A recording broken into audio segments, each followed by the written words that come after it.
জানে যে আমাৰ ভাৰতীয় জনতা পাৰ্টীয়ে সাংগঠনিকভাৱে অতি শৃংখলাবদ্ধ প্ৰণালীবদ্ধভাৱে আৰু তৃণমূল পৰ্যায়ৰ প্ৰতিগৰাকী কৰ্মী আৰু জনগণক স্পৰ্শ কৰাকৈ আঁচনি ভিত্তিক কাম কৰে আৰু তাৰ বাবে আজি আমাৰ নিৰ্বাচন কেন্দ্ৰিক এখন বিশেষ সাংগঠনিক সভা অনুষ্ঠিত হয়। এই সভাখনত অসমৰ মাননীয় মুখ্যমন্ত্ৰী ডক্টৰ হিমন্ত বিশ্ব শৰ্মা আৰু ৰাজ্যিক সভাপতি ভৱেশ কলিতা প্ৰমুখ্যে ইলেকশ্যন মেনেজমেণ্ট কমিটিৰ হৈ আমি তথা আমাৰ আটাইকেইগৰাকী সন্মানীয় বিধায়ক, প্ৰতিগৰাকী আমাৰ সন্মানীয় এইবাৰ লোকসভা নিৰ্বাচনৰ প্ৰাৰ্থী আৰু কালি নতুনকৈ বিশেষ নিযুক্তি দিয়া বিশেষ প্ৰভাৰী 126জন প্ৰভাৰী ইয়াত উপস্থিত আছিল। মূলতঃ দল, প্ৰাৰ্থী আৰু আমাৰ মণ্ডল তথা ক্ষেত্ৰভিত্তিক যিখিনি আমাৰ কাৰ্যকৰ্তা আছে তেওঁলোকৰ সৈতে আমাৰ ইলেকশ্যন মেনেজমেণ্ট কমিটি তথা আমাৰ ৰাজ্যিক কমিটিৰ সংযোগকাৰী হিচাপে 126জন আজি বিশেষ প্ৰভাৰী নিযুক্ত কৰা হৈছে। তেওঁলোকৰ লগত আমি ইয়াত ৰণকৌশল বুলিয়ে কওক বা আমাৰ কৰণীয়ে বুলি কওক, সেই গোটেই কথাখিনি আমি প্ৰায় 3 ঘণ্টা ধৰি আমি আলোচনাত মিলিত হ'লোঁ। মুখ্যমন্ত্ৰী ডক্টৰ হিমন্ত বিশ্ব শৰ্মাদেৱে আমাক মাৰ্গদৰ্শন দিলে। মূলতঃ এইখিনিয়ে কথা। আৰু আপোনালোকে জানে এইবাৰ নিৰ্বাচনত আমি সচৰাচৰ যিদৰে প্ৰচাৰ চলাওঁ সেইখিনিতো থাকিবই, যিদৰে আমাৰ সভা সমিতি, ৰাইজৰ ওচৰলৈ যোৱা, ৰাইজৰ মনৰ কথা বুজ লোৱা, সেইবিলাকতো চলিবই। আৰু এতিয়া আপোনালোকে জানে যে আমাৰ 28খন গাড়ীয়ে বিভিন্ন অঞ্চলৰ পৰা আমাৰ সংকল্প পত্ৰ বা যিখিনি বহুতে ইস্তাহাৰ বুলি কয় তাৰ বাবে আমি ৰাইজৰ মতামত লৈ আছোঁ, সেইবিলাকতো চলি আছে। আৰু এই 126টা সমষ্টিত আজি নতুন নিযুক্তি।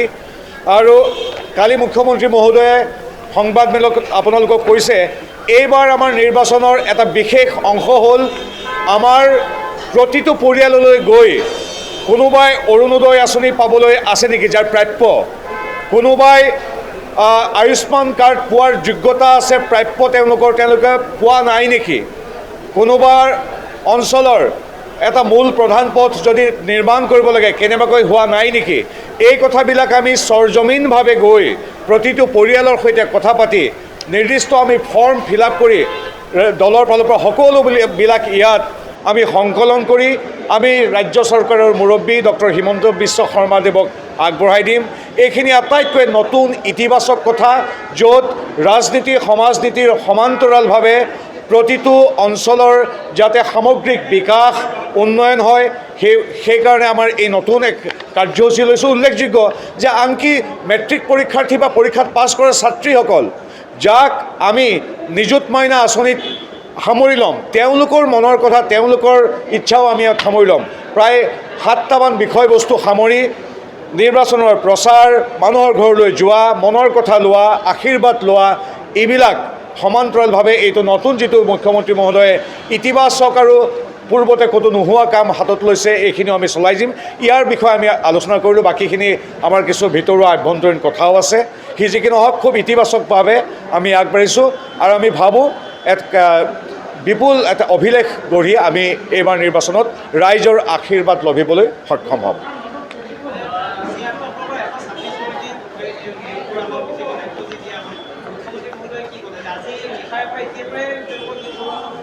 হয়, আমাৰ তাৎক্ষণিকভাৱে এই মুহূৰ্তৰ পৰাই আমাৰ সেই 126গৰাকী সন্মানীয় বিশেষ প্ৰভাৰীয়ে তেওঁলোকে আমাৰ প্ৰতিটো সমষ্টিলৈ গৈ সমষ্টিটোৰ মণ্ডল সভাপতি, বুথ কাৰ্যকৰ্তা এই সকলোবিলাকৰ সৈতে এক সাঁকোৰ দৰে দলঙৰ দৰে কাম কৰিব। আমাৰ ইতিমধ্যে আপোনালোকে জানে আমাৰ 39খন সাংগঠনিক জিলাত ইলেকশ্যন মেনেজমেণ্ট কমিটি আমাৰ আছে। প্ৰতিটো লোকসভাত, প্ৰতিটো বিধানসভাত আমাৰ ইলেকশ্যন মেনেজমেণ্ট কমিটি আছে। প্ৰতিখন ইলেকশ্যন মেনেজমেণ্ট কমিটিৰ প্ৰায় 36টা ভাগ আছে। প্ৰত্যেকটো ভাগত আহ্বায়ক সহ-আহ্বায়ক আছে। এইবিলাকতো বিশাল নেটৱৰ্ক আছে। তাৰ ওপৰঞ্চি এইটো সমান্তৰাল আৰু এটা অতি বিশেষ নতুনকৈ প্ৰভাৰী নিযুক্ত হৈছে। তেওঁলোকে মুখ্য কাৰ্যালয় তথা মুখ্যমন্ত্ৰী মহোদয়ৰ সৈতে নিৰ্দিষ্ট সমষ্টি বা একোটা মণ্ডলৰ মাজত সাঁকোৰ দৰে দলঙৰ দৰে যোগসূত্ৰ স্থাপন কৰিব।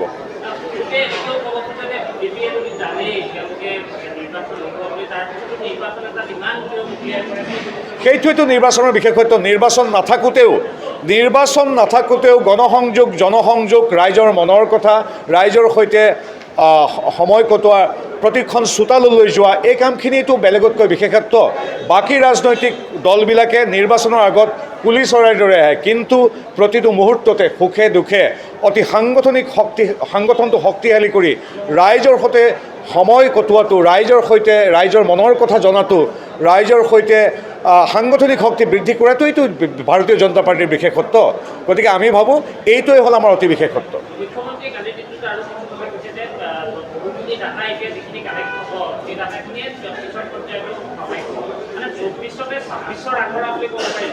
মুখ্যমন্ত্ৰী মহোদয়ে কালি আমি নিজেও আছিলোঁ উপস্থিত মুখ্যমন্ত্ৰী মহোদয়ে সেইটোৱে কৈছে যে আমি যিটোৱেই কাম নকৰোঁ কিয় আহিবলগীয়া প্ৰতিটো দিনৰ বাবে সাংগঠনিকভাৱে যাতে আমাৰ ভেটি সবল হয় ৰাইজে যাতে আমাক অধিক বুজি পায় ৰাইজে যাতে আমাক আশীৰ্বাদ দিয়ে তাৰ বাবে ব্যৱস্থা লোৱা হৈছে গতিকে হয় ২৪ত আমি আজিৰ তাৰিখত যিখিনি কাম কৰিছোঁ সেই কামখিনিয়ে ২৬, ২৯ প্ৰতিটো দিনত আহিবলগীয়া দিনত ইতিবাচকভাৱে আমাৰ গোটেই যাত্ৰাটোত ইন্ধন যোগাব